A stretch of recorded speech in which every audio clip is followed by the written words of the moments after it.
Welcome to the Science of Fiction HFY Galaxy Tales.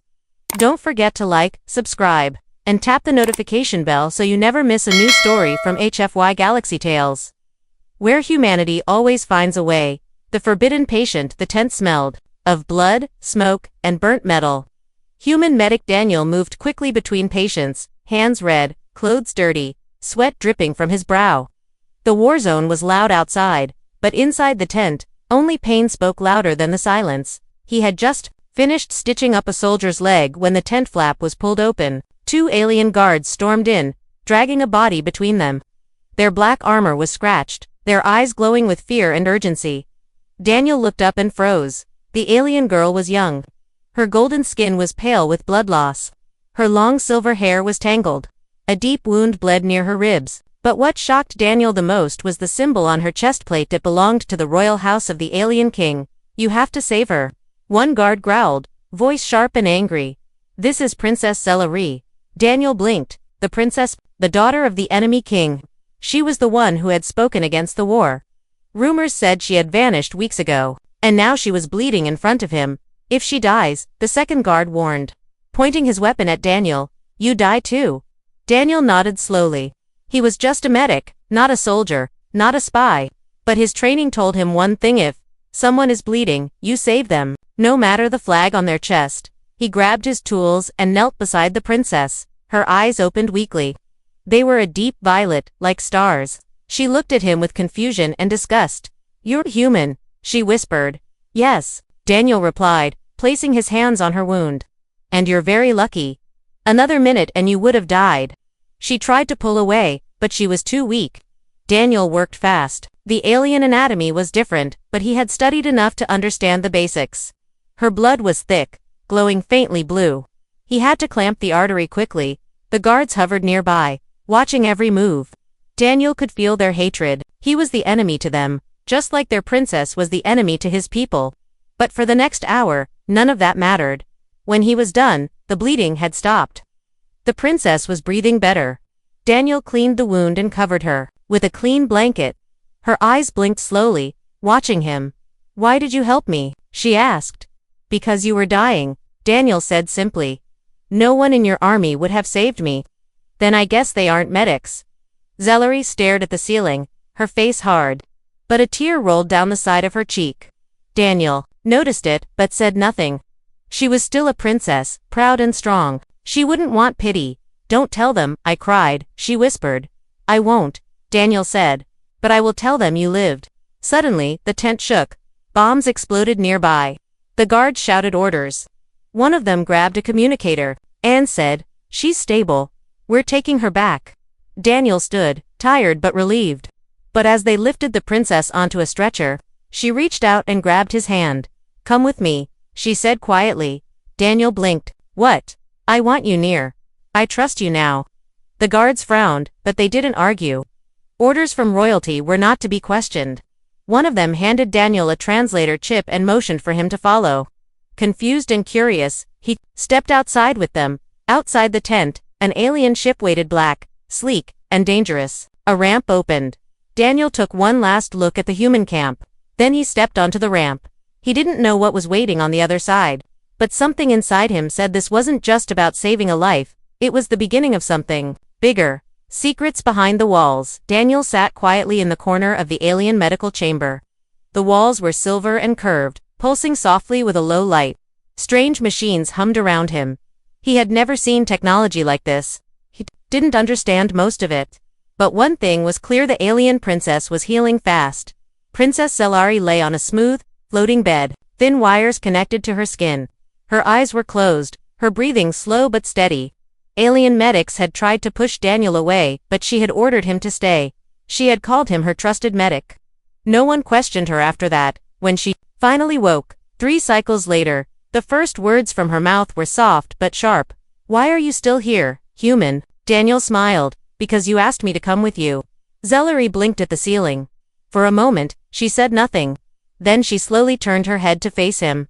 Her voice was dry but curious. "You could have left. My people don't like yours. You know that. I stayed because I wanted to. You were hurt. I wasn't finished helping you. Even now." Celery frowned. She had spent years being told that humans were cruel, selfish, dangerous, and yet the one who saved her life was none of those things. He didn't want money. He didn't even want thanks. "What's your name?" she asked. "Daniel." "I'm not supposed to talk to humans," she whispered. "My father would have me punished." Daniel looked at her carefully. "Is that why you ran from home?" Her eyes narrowed. "Who told you that?" "No one," Daniel replied. "I just guessed. You don't seem like someone who follows rules."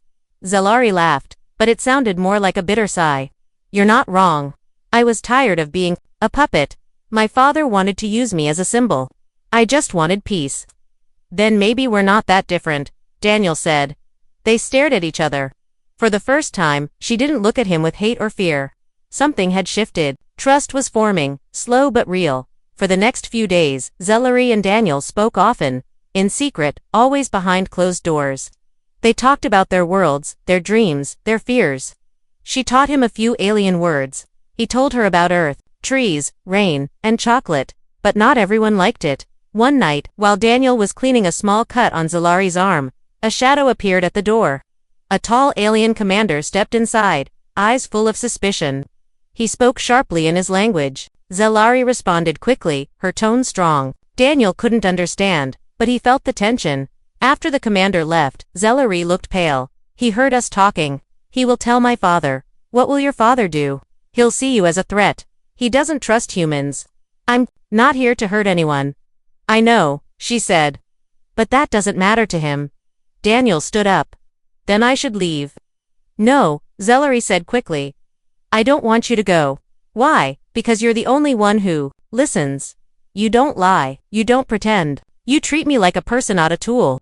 Daniel felt her hand touch his lightly. It was small and cold, but strong. "I will protect you," she said. "Even from my father." Before Daniel could speak, an alarm echoed through the ship. Red lights flashed. The door burst open. 4 guards rushed in with weapons pointed. "By royal order," one said coldly, "the human is to be taken to judgment." Zellari jumped to her feet. "No. I command you to stop." But the guards did not listen. Daniel was grabbed and dragged away as Zellari screamed after him. The walls of trust had been built, now they were crashing down. Asterisk, asterisk, asterisk. The king's judgment and the princess's choice asterisk. Daniel stood in the royal chamber, his wrists bound, surrounded by guards. Their sharp weapons and cold eyes reminded him he didn't belong here. He was a human in the middle of the alien king's throne room. Any mistake could mean death.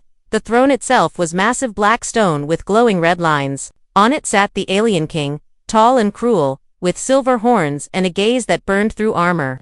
His voice echoed like thunder as he stared at Daniel. "You touched my daughter." Daniel stayed quiet. "You entered my ship without permission. You dared to speak with her, sit beside her, and stay near her bed." Still, Daniel said nothing. "You are the enemy," the king growled. "You are filth." The court was silent. Hundreds of alien nobles watched, waiting for the king's judgment. One word from him, and Daniel would be gone. He knew it. Everyone knew it. He closed his eyes and waited. But just then, a voice shouted from the back. "Stop!" Gasps filled the room. The crowd turned. The king's face tightened in anger. Down the steps came Princess Zellari, dressed in royal armor, her wounds still fresh but her steps strong. The guards moved to block her. She pushed past them. She stood between Daniel and her father, her arms wide. "You will not hurt him," she said. "He saved me. He is not the enemy." The king rose from his throne. "You dare challenge me in my court?" "I dare because I must," Zellari said. "I'm not a child anymore. I saw war. I saw pain. And I saw a human this human choose to help me when others would have left me to die." The king's eyes narrowed. "He manipulated you." "No," she said firmly. "He healed me. He spoke to me with honesty.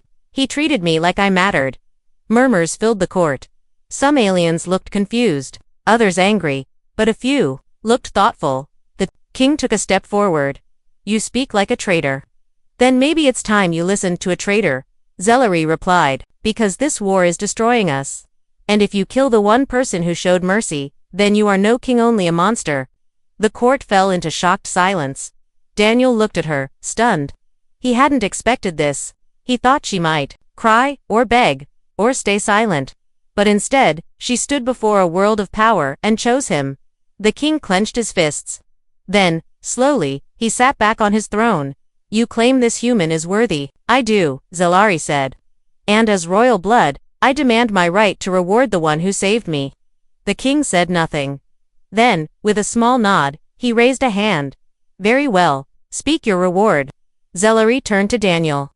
Her voice was soft now, but clear. I want him to stay. Not as a prisoner, not as a servant, but as my personal medic, my protector, my advisor. Daniel blinked. Are you sure? She nodded.